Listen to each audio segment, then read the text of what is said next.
A street late at night and suddenly someone steps in front of you ready to cause trouble.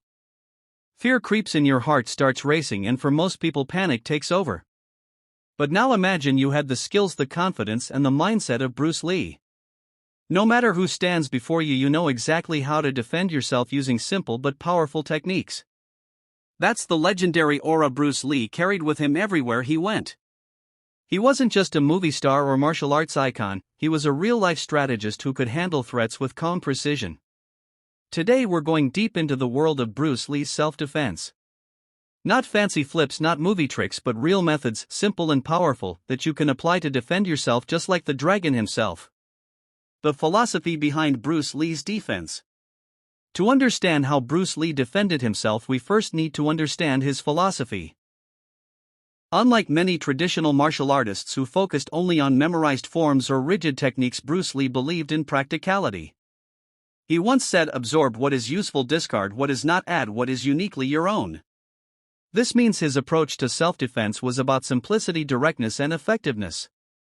Instead of relying on hundreds of techniques, Bruce Lee built his system on natural movements, fast responses, and the ability to shut down an opponent before they could do real damage. His martial art Jeet Kune Do wasn't about fighting to look impressive, it was about survival and ending threats quickly. Every punch, every block, every step was designed with one goal in mind: efficiency. For Bruce, self-defense was not about being the strongest, it was about being the smartest.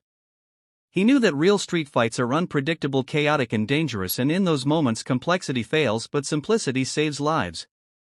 The stance: building an unshakable foundation.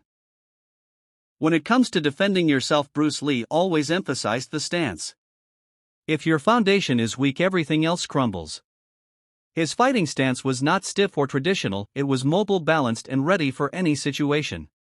He kept his lead hand slightly extended, his rear hand protecting his face, and his legs positioned to allow instant movement forward, backward, or sideways.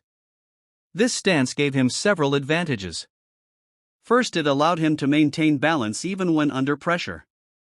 Second, it made him unpredictable, he could attack or defend at lightning speed. Third, it kept his body compact and protected, minimizing the areas an opponent could strike. For self-defense, this is vital.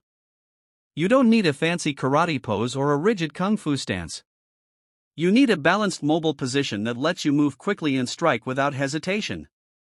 Bruce's stance was like a coiled spring, always ready to explode with speed and power, but also flexible enough to adapt if the situation changed.